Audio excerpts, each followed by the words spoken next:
Welcome back to our How to Build Your Portfolio series. Thanks for watching our first two videos. The first was on why and how to start investing. The second was on the compounding effect, probably the most important factor positively influencing the future returns of your investments. Today, we want to talk about 4 different asset classes that you should consider investing into. There are many asset classes out there and some are pretty complex to understand. We want to explain to you the 4 asset classes that we invested into and save you some time, give you the tools and the background knowledge to build your portfolio. And we would also like to hear from you. If you have any questions or comments, please leave them below. We would love to reply on them. You are here to expand your mind and mind your business. Let's dive in. Today we want to do it a little bit different. We have thought of a solution to make it even more transparent. We have created QR codes, so during the movie you can scan them on your phone and it will lead you to the website that we base our information on. If you want to dive deeper, just scan the QR code and you're set. We are going to cover today stocks, ETFs, precious metals, and cryptocurrencies. Let's start with stocks. A stock or share, also called a company's equity, is a financial instrument that represents a partial ownership in a certain company or corporation. Now, this ownership implies that you own a slice of the company dependent on the amount of stocks that you hold in proportion to the company's total outstanding shares. And to make this definition a bit more clear, I've thought of an example. With the permission of our son, I am allowed to show you his robot. Let's just imagine that he has a robot company. The assets of this company is worth 100,000 euros. It entails his playroom, it entails his creative thinking, and it entails his material use. The earnings of his company is about 100 euros a piece. So once you buy this robot, you will have to pay 100 euros. So Alexander decides to go public. The company entails 100 shares. I would like to buy 10 shares. I will be owner for 1/10 of the company, equals 10%. How will I profit from this investment? There are 2 ways. Alexander can decide to pay out his dividends, which means that I'll get a little piece of his earnings. So I can also profit from growth of value. Of course, his robots are becoming so popular that more people start to buy them. Once more people start to buy them, it attracts people to invest into the company. Once more people invest into the company, the price of the stock goes up. That means that the value of my stock becomes more worth. Once I decide to sell my stocks, then I will be left with profit because you subtract the initial investment of the current value. So why would you buy stocks? For me personally, it's really fun to support your favorite company. On the other hand, you do have to do a little bit of homework and a little bit of maintenance more than you would do with an ETF. In a future video, we'll explain to you how to find specific companies, which characteristics are important to look at, and which sources we use to identify those companies. Now we want to talk about a different asset class, which is the Exchange Traded Fund, or ETF. ETF stands for Exchange Traded Funds. What are ETFs actually? Basically, it's a basket filled with certain types of securities. And these securities can be stocks, can be commodities, real estate, or bonds. And when you look at stocks, for example, you can have ETFs that focus on different niches, like gig economy or tech industry, biotech, gaming, esports, alternative energy, or even a whole global economy. A very convenient thing of ETFs is that it is traded on an exchange and you can trade it anytime during normal business hours. This is very different from mutual funds, which you can only buy and sell once a day, which is after closing time. So when you look at ETFs that contain stocks, you can have ETFs that focus on US only holdings, like the S&P 500 index, or the whole world. The whole world. MSCI World. Yeah. Right. While other ETFs focus on specific sectors, like we mentioned before, for example, biotechnology sector. And the neat thing is, investment professionals, they focus on selecting promising companies that should be in those ETFs.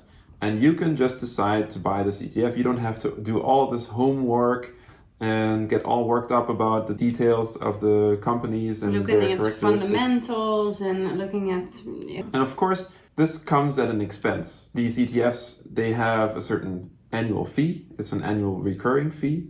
You pay the investment firms that come up with these ETFs. But honestly, it's totally worth it because you're paying those fees for them to work.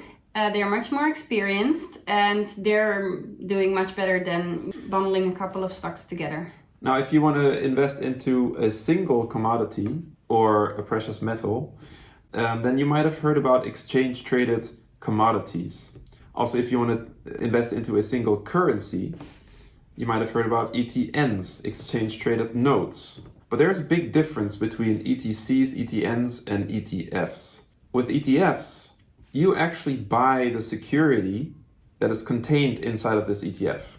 So even if the issuer of the ETF goes into insolvency, you still own that security that you once bought. But with ETCs and ETNs, it's quite different because the issuer actually gives you a debt note. So when the issuer goes into insolvency, you're at high risk of losing all your investments. That's a very important difference to consider. When we circle back to ETFs and we want to pick a certain ETF, we're confronted with two important aspects. The first aspect is accumulating versus distributing. Accumulating means that the dividends that the companies pay out are reinvested so that we can profit from the compounding effect. Distributing means that the dividends that the companies pay out are actually paid out to the investors. The second aspect is the replication method of the ETF. So when we invest into an ETF that is following an index, like a S&P 500 index, there are different replication methods. So one is that the ETF physically copies the S&P 500 index. That means all the 500 companies are in this ETF. There are no companies left out. You just mirror the development of these 500 companies. Now, a second replication method is an optimized or selective replication method. In this method, a certain subgroup of the companies are selected by the issuer of the ETF, and this ETF follows the development of this subgroup of companies. Now there is a third replication method, and this is called swap-based. Swap-based means actually that just imagine like two baskets, one from the bank and one from a broker. The basket from the bank is a well-known basket. The one from the broker is unknown but very profitable. The client will probably choose for the known basket.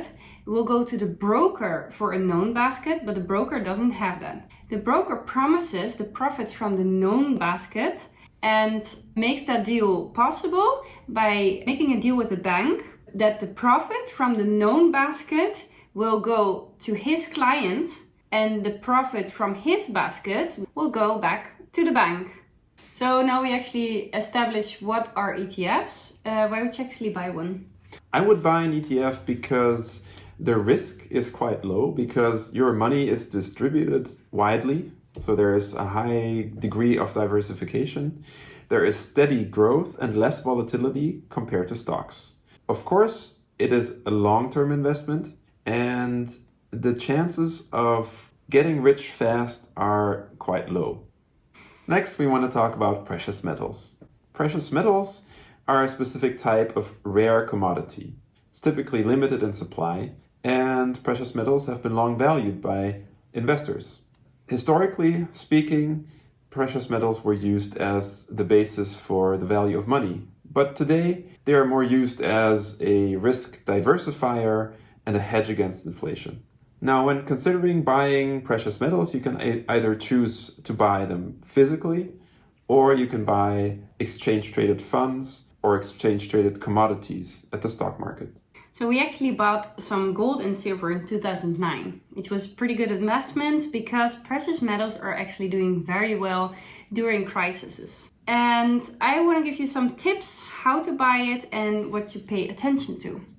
So first of all, find a seller that you are comfortable with. So you can either do it online or you can go to a store. We felt more comfortable by going to a store, a well-renowned store. And there are actually certain measurements to a coin that are very important to know. You can look them up to see if the coin is real.